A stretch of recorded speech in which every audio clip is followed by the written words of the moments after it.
Atlantis नाम दुनिया को सबसे पहले 2400 साल पहले मिला। यूनान के महान दार्शनिक प्लेटो ने अपनी किताबों तिमाइस और क्रिस्टियास में इस शहर का जिक्र किया। प्लेटो ने लिखा, हजारों साल पहले हेराक्लिस के खंभों से आगे एक विशाल साम्राज्य था। वो इतना शक्तिशाली था कि पूरी दुनिया को जीत सकता था। हेराक्लिस के खंभे, आज इसे हम जिब्राल्टर जल मध्य कहते हैं, यानी स्पेन और मोरक्को के बीच समुद्र। इसका मतलब प्लेटो कह रहे थे कि अटलांटिस अटलांटिक महासागर में ही कहीं मौजूद था। प्लेटो ने इसकी राजधानी का ऐसा वर्णन किया जो आज भी वैज्ञानिकों को चौंकाता है। पूरा शहर गोल गोल घेरे में बना था। बीच में महल थे, फिर पानी की नहरें, फिर जमीन, फिर नहरें। बाहर से देखने पर यह परफेक्ट हाईटेक डिजाइन लगता था। क्या सिर्फ प्लेटो ने ऐसा लिखा? नहीं, यूनानी, मिस्र और बेबीलोन सभ्यताओं ने भी एक उन्नत समुद्री सभ्यता का जिक्र मिलता है जो अचानक विनाश का शिकार हुई। कहा जाता है कि अटलांटिस में ऊर्जा के उन्नत स्रोत थे, धातु प्रसंस्करण का उच्च ज्ञान था, विशाल जहाज और समुद्र में यात्रा के साधन थे। इमारतें ऐसी धातु से बनी थी जो समय को मात दे सकती थी। कृषि, दवाई और इंजीनियरिंग का अनोखा ज्ञान था। शहर में क्रिस्टल जैसी चमकते टावर थे। यूनानी कथाओं में एक धातु का जिक्र मिलता है, ओरिचिक्लम, जो सोने के बाद दुनिया की दूसरी सबसे कीमती धातु कही जाती थी। और कुछ साल पहले वैज्ञानिकों ने सिसिली द्वीप के पास समुद्र से जहाज का मलबा निकाला जिसमें यही धातु मिली। यह खोज दुनिया को हैरान कर गई। प्लेटो ने लिखा, अटलांटिस एक समय बहुत नैतिक, धार्मिक और शांतिपूर्ण सभ्यता थी, लेकिन धीरे धीरे उस पर लालच, शक्ति और अहंकार का कब्जा हो गया। उन्हें लगा कि वे पूरी दुनिया पर राज कर सकते हैं।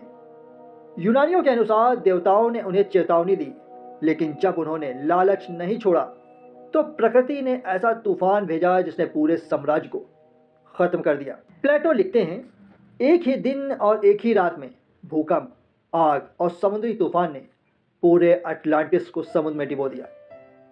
सोचिए, एक ऐसा शहर जो आज के शहरों से भी आगे था, कुछ घंटों में गायब हो गया।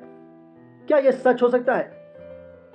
आज के वैज्ञानिक मानते हैं कि 10,000 से 12,000 साल पहले पृथ्वी पर बहुत बड़े ग्लोबल बदलाव हुए थे। बर्फ पिघल रही थी, समुद्र का स्तर अचानक बढ़ा, बड़े बड़े भूकंप और सुनामी आए, कई जगह समुद्र के नीचे चली गईं। मतलब अटलांटिस जैसी किसी सभ्यता का डूबना पूरी तरह संभव है। दुनिया भर में 12 ऐसी जगह हैं जिन्हें वैज्ञानिक अटलांटिस का संभावित स्थान मानते हैं। उनमें से कुछ हैं। पहले की बात की जाए तो अटलांटिक महासागर, सबसे लोकप्रिय थ्योरी, क्योंकि प्लेटो ने इसी समुद्र का नाम लिया। अटलांटिक समुद्र में आज भी कई विशाल शहर के जैसे ढांचे मिलते हैं। दूसरा नाम आता है स्पेन के पास डोनाना नेशनल पार्क। 2011 में वैज्ञानिकों ने कहा कि यहाँ पानी के नीचे गोल घेरे का शहर मिला है जो बिल्कुल प्लेटो के वर्णन जैसा है।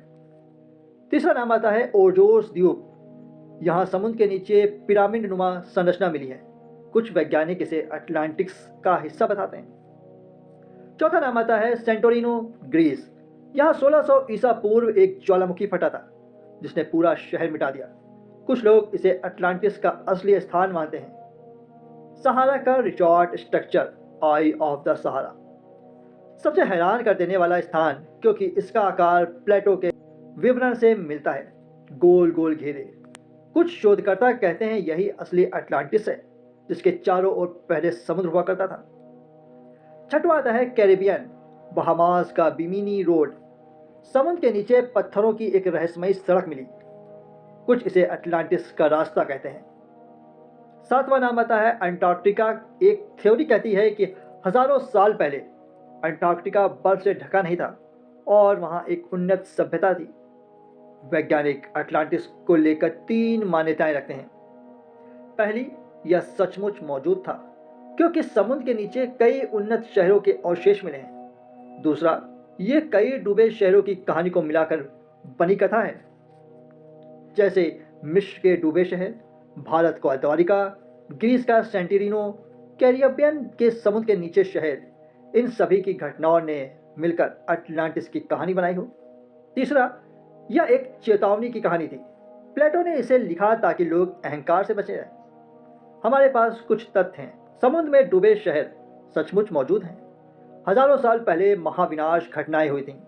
कई जगह प्लेटो का वर्णन से मिलता है। उन्नत धातु और संरचनाएं मिली हैं, लेकिन हमारे पास कोई साफ सबूत नहीं है जो साबित करे कि यही अटलांटिस है।